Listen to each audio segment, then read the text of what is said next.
Good afternoon, everyone. So this is the last session in this room for the day. After this, there's an afternoon tea break, and then it'll go back to the big room. But it's my absolute pleasure to introduce Jack and Pip from Bitum Solutions and John from Turrion Cyber. Today they're talking about how is the world's first co-designed Indigenous sock paying it forward. Please welcome the guys.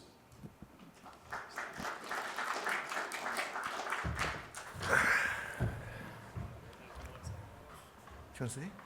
Yeah. Hello everyone, thank you for joining our session. Like already said, my name's John Robertson, I'm the Managing Director and founder of Turrion Cyber. We are very heavily partnered with Bitum Solutions, so much so that Pip and Jack have asked me to MC today. Pip and Jack are the founders of Bitum Solutions, and today we'll be discussing the Bitum sock. So if you do have any questions, please ask via the app, and I'll do my best to slot it into the session. Starting with Pip. Bitum has built a world first with the Indigenous sock. What is the significance of this to the Indigenous community and the IT industry? Well, if we can consider first why we're trying to create, or why we created the sock in the first place, was to create role models for Indigenous men and women to follow outside of a sporting career.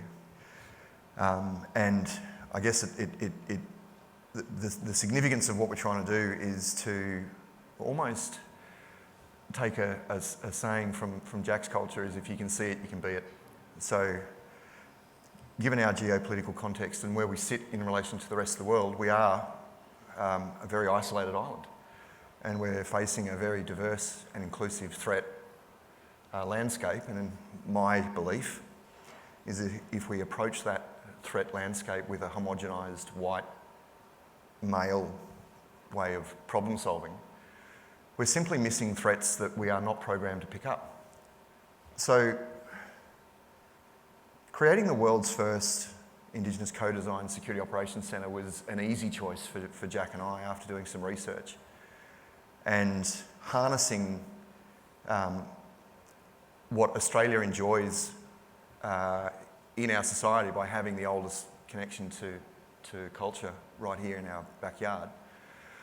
But then also understanding that status is more than just a marketing phrase. It's actually a strategic advantage that we have over the rest of the world. And I would argue that our First Nation Australians have been recognised consistently in the media and in popular culture as being fundamentally better than physically tracking, than, say, perhaps me. Now, Department of Defence back in 1942, I believe, identified that Australia was vulnerable to the impending threat of the Japanese invasion. And the Department of Defence also identified that first Australians up in that Northern Territory neck of the woods had a distinct advantage of tracking through a physical landscape. So Norforce was formed, and is still in operation today, where the majority of the Norforce long-range reconnaissance team are predominantly First Nations Australians. They're all SIGs qualified. But the history goes back to Department of Defence identified a physical ability that was stronger than me or stronger than you in tracking an adversary through a physical landscape. Now that comes from 65,000 years of assumed knowledge passed down from generation to generation, and that tracking ability would be also related to pure survival, tracking food, tracking kangaroos, tracking goannas, and identifying the tracks and the signs that were clearly visible to first Australians, but little old white man wouldn't perhaps see that. Now, I put it to the audience that perhaps we consider, if Department of Defence has identified a physical ability, is it too much of a bow to draw that first Australians are innately gifted in tracking? Our job in the SOC is to invest in the technical equity of our employees to make them appropriate to do virtual tracking. So if we can just consider that for a moment, the relevancy of, excuse me, the world's first Indigenous owned, designed, managed and run security operations centre is far more than a marketing slogan, and it is a distinct advantage that Australia enjoys and will continue to enjoy for many years to come. And I can only see that the relevancy of bringing in that diverse mindset will strengthen our threat response as a nation. Good. Jack, your thoughts? I think Pip did really well then. Thank you. No, I mean, short of echoing what Pip has mentioned, we know that there are benefits in applying First Nations principles into the ways of doing business. I'll refer to Bottom Solutions because overarching it all is, and underpinning it all, overarching as a business, underpinning it is the what we do, and what we do cyber, and we have the different elements of our pillars and then our SOC, and some of the First Nations principles for everyone here that we've embedded into the SOC and the business. It's prefaced around what Pip mentioned, the oldest living culture, 60,000 years of innately wanting to protect land, sea and country. Now you apply that to cyber, protect, and as we're bringing teams of people through our SOC, protect the data and digital resources of Australia the same way you would protect our natural resources. Another First Nations principle is storytelling. I was taught or educated through storytelling from my aunties and uncles. So through the process of upskilling and attracting aspirants into our industry, we try to do that through storytelling. And it is a little more engaging than sitting in a room and staring at a board and some pens, although it does have its relevancy. But you know, we try to intertwine the two worlds together to get that diversity, as you mentioned. That's my thoughts, JR. Thank you. Thanks, Joe. I think it's bang on the money because that protection sense, I see that in the Batum SOC, obviously being part of the SOC co-design and architecture. You see that sense come through from the analysts of protect the client. They see them as mob, right? So they into that protection, into that protection piece. And like Pip said, there's something there. Is it something that you can measure with a metric? I don't think so. It's too hard, but there's definitely something there. Yeah, spot on. Yeah. Spot on. So Jack, tell us a bit more about the specific challenges and opportunities associated by increasing Indigenous representation, both in the IT security industry, but for themselves as well. Yeah, there's the challenges, and Pip did touch on a couple of the challenges that we have, and it's prefaced around access, barriers to access our industry. Simple is just seeing is believing, and not analogy, seeing is believing, saying that we live by. And I'm going to use sports, for example, because it's a vehicle that is in our media and in the spotlight of regional remote communities. We see our sports stars, First Nations sports stars, so it becomes this belief system. What we're trying to replicate is the same for IT, to say, hey, if you'd rather code or game, then come and have a yarn to us. We want to share with you some of the possibilities. We're not saying, don't do that, do this. We're just saying, if you don't want to do that, here's an option. And should you choose a career in cyber, well then, it can be lucrative, but we're always mindful of, you know, the people, a little bit of process and technology. For me, it comes down to the people, and there's one challenge in attracting talent, and then the next challenge is to retain the talent. Yeah, and because when we have that retention, JR, and everyone listening here, you build an army. I'm going to steal some defence analogies like you, Pip. Where you build this little army, and the more people we have in our industry, then the more it becomes exposed to other First Nations men and women, boys and girls out in community, and that's how we can build that traction and keep riding this wave.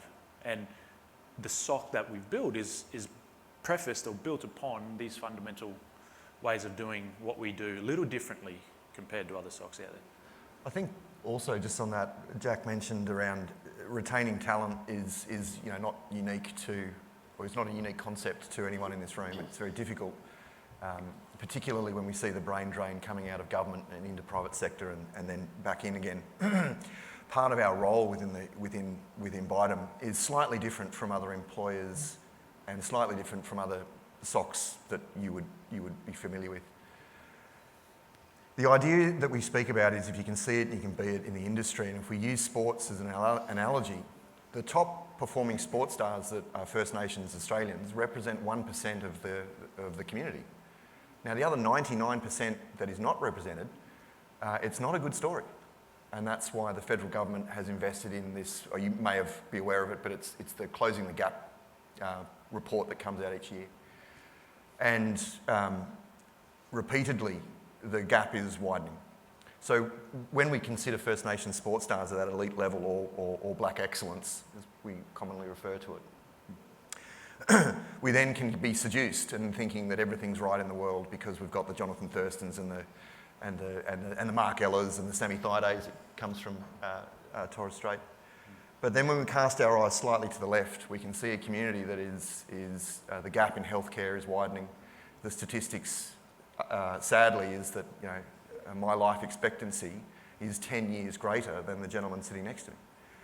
Now this is Australia in 2024, so again, coming back to that retention piece, is that part of the program, part of the BIDEM initiative that we talk about in the SOC is to provide access to the industry, our competitors included, of suitably qualified SOC engineers that are SANS certified, that are OSCP, that have done 12 months in a SOC looking after some of the ASX largest customers. And then we're pushing them out into the industry. So if you would consider, BIDEM is also an incubator of Indigenous talent for the rest of the community. And I refer to the community as the village that we all work in: vendors, disties, resellers, managed service providers and customers.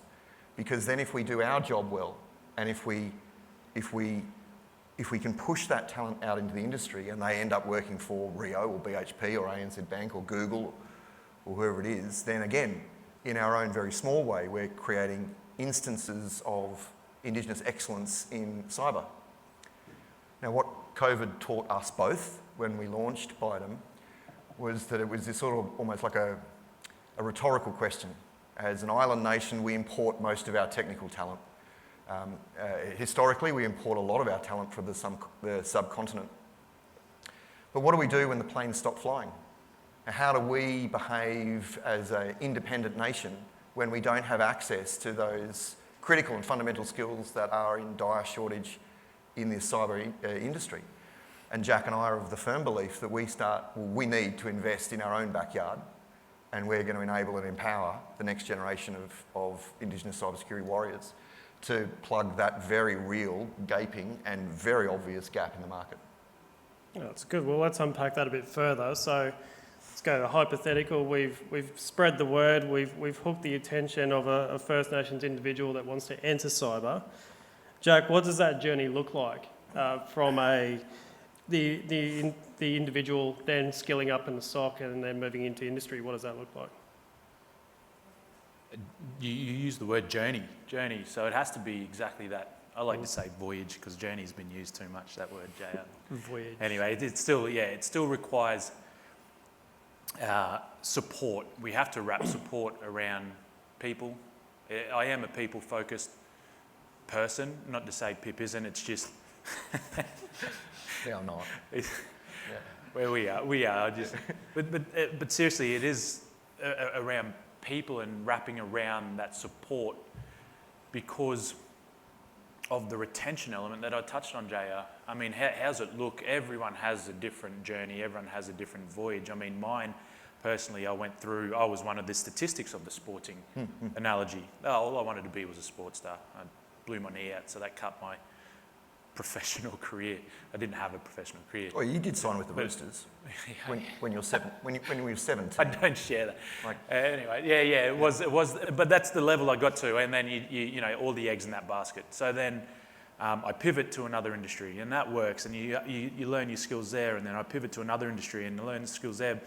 So, for example, we supported Cybermerc Purple Team last year, and it was simply, if you are interested in the industry, if you are curious, you have to have no skills, 0 skills. Come and apply for this, and we will give you the required. There's the capability element, the academia stuff, I'll call it, but then there's also the wraparound support. I was taking my son to daycare one of those days, and I had a lady reach out, and she goes, Jack, and I said, hi. She was talking to me. She goes, I'm Jess. And I said, I know you're Jess. I've been bringing my kid here for 10 years. I know who you are. But she was part of that first cohort, the original cohort that went through that training program. And her whole life, her whole career was in daycare and caring. But she took a chance because she saw it and she was able to pivot quickly. But she took that chance, she took that risk. It's the same for First Nations communities. We just are trying to open that world of possibilities and push some of the cyber stuff, I'll call JR, into community.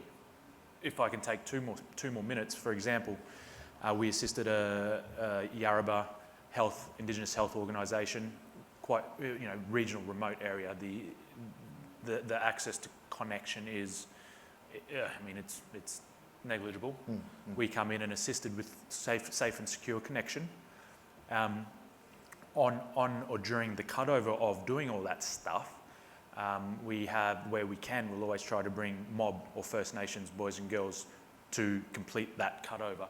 And then we are always open to say, if you have anyone that wants to come and watch and learn, it could be the community people or people in the back room who have never seen this before, come along. We can show you how it's done. It's not, it's technical, but this is where it starts. So trying to, just be aware. You almost have to drag people along with you, pull them along, because in community there is a real shame factor. It's kind of like, oh no, that's shame. I don't want to come and watch that. Don't be afraid. Come and have a look and see what, you never know where it could lead to. I think also just on that as well is that what I think at some point in all of our careers we've experienced a bit of imposter syndrome.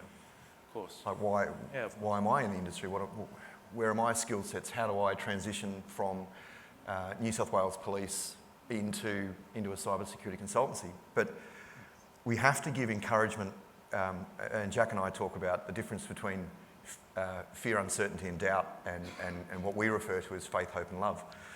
I'm certainly not going to deliver a religious sermon, but when we try and shift the narrative and we want to start talking about, we put faith in our people and our processes and our systems, and we hope that from that investment, we hope that we have the capability to meet a technical challenge or a cultural challenge head on and knock it out of the park. And then we also agree, obviously, that we're all human, right? So we want to celebrate the times when we do it really well. But every now and again, people make mistakes. So we love the fact that we can refer back to those mistakes and move from a sort of a failure mindset into a feedback loop. So we love that, faith, hope and love. And that's, I think, that's one of the reasons why Bidem is doing what it does, because it truly believes in making an impact. I will also point out that the story that Jack told you about Yarrabah was before, during and after Cyclone Jasper. So that little healthcare system that needed to remain connected to the mothership, being Queensland Health, had uninterrupted connectivity, where we knew and we understand the destruction of Jasper as it came through that Cairns region. Many other organisations, businesses, didn't have that same connectivity issue. And that was desperately important in the context of Yarrabah, with some pretty sensitive health records from First Australians that needed to be constantly updated with the mothership. Seeing as you're on a roll, Pip, do you want to talk about the leadership and hierarchy in the SOC, specifically the knowledge holder piece? Yeah, so the SOC was built, obviously not overnight, There was a lot of planning going in, a lot of research, a lot of global research. I was fortunate enough to have the invitation from Danny Pittis at Flight Centre to visit her SOC in EMEA, in London. And I spoke with the SOC manager, Tony Hogg, and and he was the operations manager for the SOC of the Royal Post and the SOC of this and the SOC of that. He's a very technical, wonderful human being that I only had to pay him a packet of Tim Tams to get half an hour of his time. But in that half an hour, he erased the whiteboard. And the question that I asked was, considering a nirvana state where anything is possible, Tony, how would you architect your SOC? Forget about the one that you're working in now with Flight Centre, but what would you do? And he wrote down this beautiful flow diagram, and it was so perfectly clear that we had the backbone of the technical architecture. Now, the thing that is so important when we're considering about doing something with people other than ourselves is we have to invest and understand the 5 principles of co-design. I might have an understanding of what good looks like from the Flight Centre SOC, but how do I then relate that back to what's culturally appropriate in Bidem and the impact that we're trying to have by creating that culture of faith, hope and love? So we have the same technical capability, I know that, because JR helped me build it. But the cultural capability comes from sitting down with Jack and traditional owners, getting feedback about how we would architect from a cultural perspective, not a technical perspective, but architect and design the layout, the feel, the colour scheme, the naming convention, to make the first Australian kids and employees of Bidem feel comfortable that we're not trying to push a square peg into a round hole. We're actually designing something from the ground up that is culturally appropriate. So for instance, we have, theoretically, level 1, level 2, level 3 incident response, just the same as you would. We have SOC managers and senior leaders and senior leaders. We have all of those naming conventions that would all be familiar to us. But one of the things that we invested in was changing the language and the vernacular to be more supportive of First Nations principles. So for instance, we have a knowledge holder instead of a senior SOC analyst. The knowledge holder's job is to teach the person next to him or her what and how to do. Now, in First Nations culture, and please jump in if I say the wrong thing, the person in the community who knows how to light fire or how to make fire is a knowledge holder. And his job is to pass that knowledge on to the next generation. So we keep that process alive and working. So the way that we communicate, the colour scheme that we use, the messages that we bring, all relate back to this idea that we are treating the SOC like a village mentality, where everyone has a job to do, and if you know more than the other person, your job is to teach, your job is to pass that knowledge on. Now, remember when I spoke about the sort of the antithesis of skills retention? When that knowledge works through level 1, level 2, level 3, and then through to incident response, at that time, if the employee wants to go and get a job with Flight Centre in London, then we know as a community that that individual has been assessed to an international standard, and I'll refer back to the SANS certifications. That individual now is part of the global economy, which is cybersecurity. And that individual, if he or she chooses, can be anywhere in the world and do this. But it all started somewhere. And hopefully, if we can let the talent go, we'll always have their mind, because that opportunity, the person who gave me my first hand up into the industry, we are paying it forward. We're constantly paying it forward. We're constantly bringing kids up and giving them the opportunity to excel. Which will roll very well into one of the questions we've had from the audience. How have we worked with schools and universities to encourage Indigenous students to take up a career in cybersecurity? And then... Oh, that's a good one. And then, can other organisations follow that pathway or framework? Which one do you want? I'll take the latter, and Okay. I'll answer it now. Oh, okay, go. Well, it's fresh in my head. Can you ask that question again, Jay? Yeah.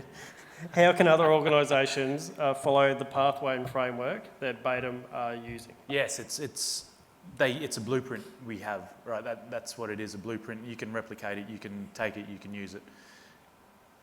How do you do it? I mean, it's simple. You just have to do it. You just got to move. Pip and I had a chat yesterday, and it was we've adopted this below the line thinking. So if there's a problem, what's above the line? It's a solution.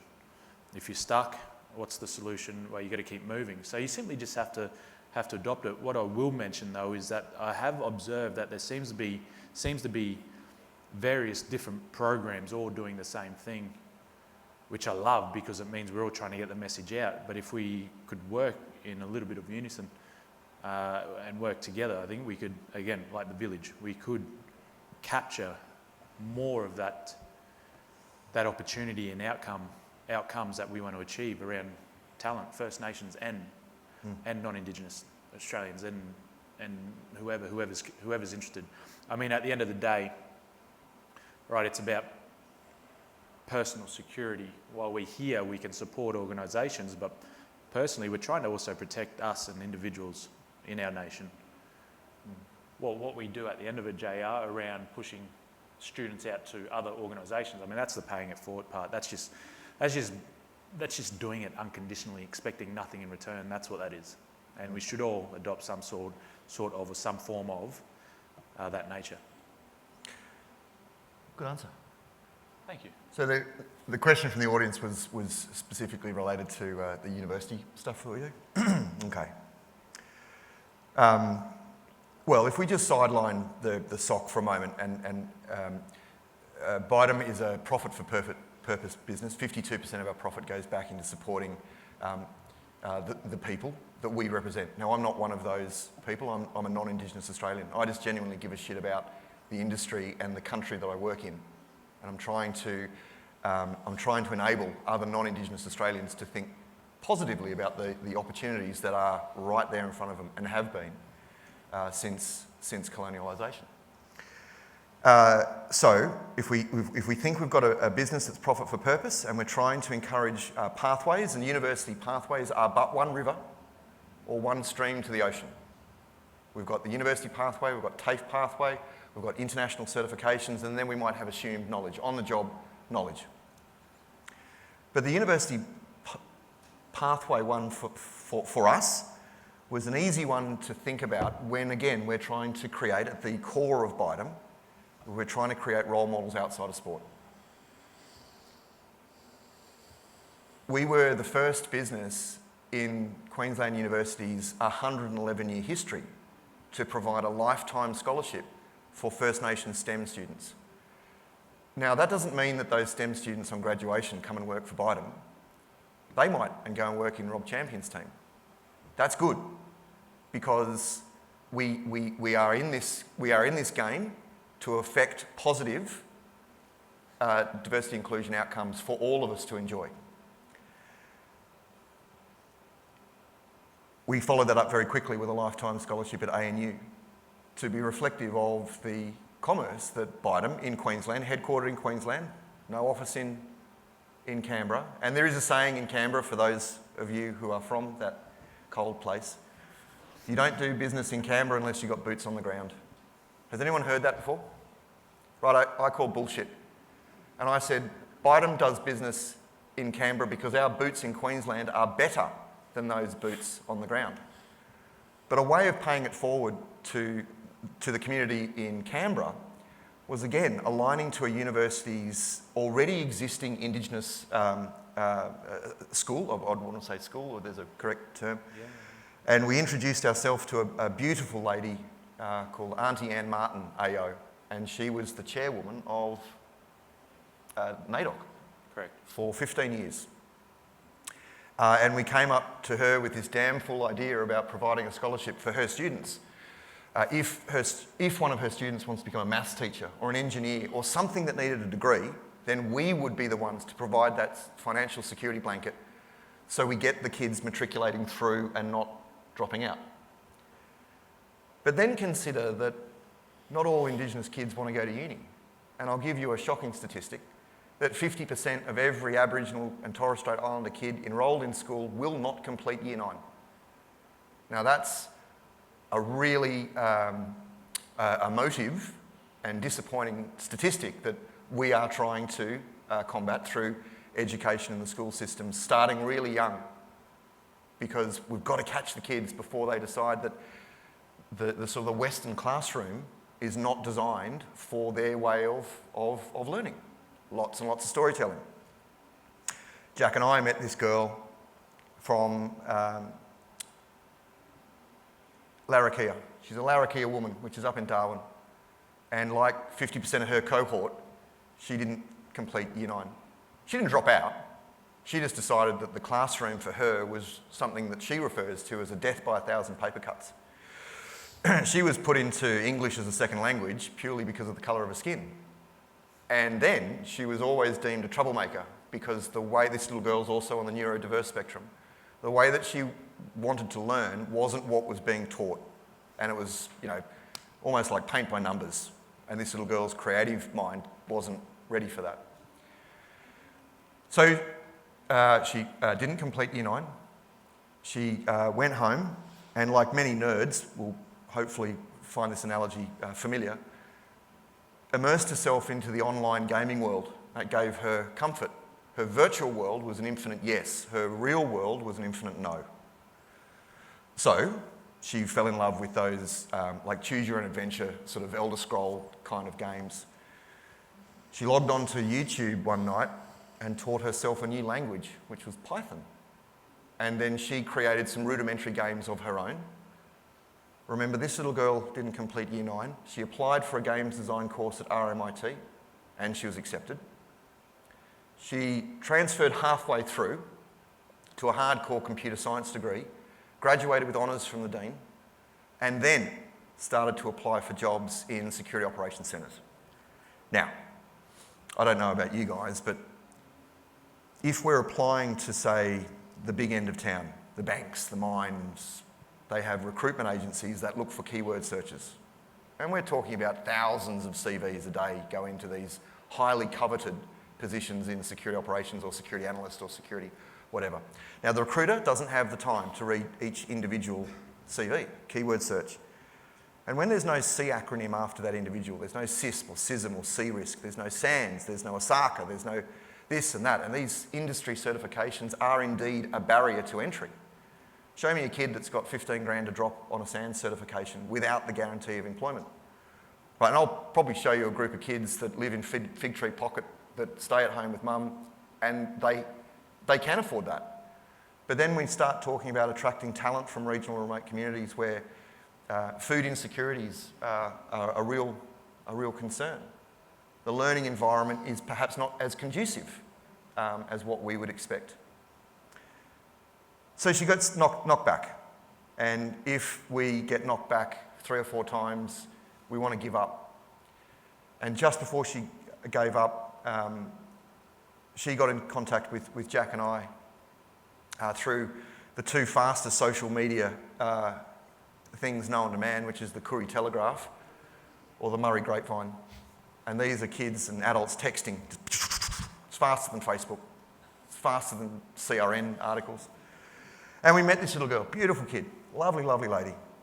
And it was a very quick decision for Jack and I to invest in that little girl's technical equity with a SANS certification for her SOC level 101. And I can't remember the code, but I know the SANS boys are out there and they do a great job. If we want to be assessed with a quality, which is the desire of everybody, I think we have to build on equity as a foundation. Because without that foundation, I would argue, gently, that if a person's awarded a job in a security operations centre and there's not that equity investment here, then are we giving someone a job because we have a quota? Are we giving someone a job because she is a she or the colour of her skin? And so by investing in this little girl's technical equity, she was assessed with equality in the HR process at Google. And she is now the first female Indigenous SANS certified SOC engineer in Google Australia. Now, if that little girl decides to become a mum, then instantly in the family unit we have a role model. What does mum do? Oh, mum is an engineer and works in the cloud up there somewhere. Well, that sounds kind of exciting. Mum, can you tell me more? So that's the importance. That's the reason why we do it. We invest in the university scholarships. We've done 3, Edith Cowan, ANU, and our home turf here, Brisbane City, University of Queensland. We've invested a lot of money with the SANS Institute to provide that technical backbone. We've awarded 10 SANS certifications, 7 of those are women. All 10 of them are working in SOC teams down the eastern seaboard. So rather than retaining the talent and being measured on, you know, what's your female to male ratio, or what's your non-Indigenous to Indigenous ratio, we go, well, hang on a minute, that's not how our business operates. Because if we were to include everything that we've done, we'd be knocking this one out of the park. Rolls perfectly into the next question from the audience. You take this one. And I'm interested to see the answer to this, actually, because it's quite a challenging one. How do you get the message out to young people about cybersecurity roles? And what are the challenges of doing that at scale? So with the overlay of thinking about that in contrast to sporting and TV and things like that. You got to understand the audience you're wanting to attract. I mean, there's no point in me getting up there with a full beard and a moustache like this guy and talking to kids. How do you get the message out? Well, we need to get the young role models out there and getting them engaged with the demographic we want to attract. I mean, the short answer to that, JR, is know who your customer is, or know who you want to attract. That's the first step. The second step I would take is, by understanding who you know you want to attract. Well, then you understand maybe the media routes or the media outlets that you need to approach. If I was going to go to Indigenous, Aboriginal, remote, Aboriginal and Torres Strait Islander remote communities, it would be Koori Mail.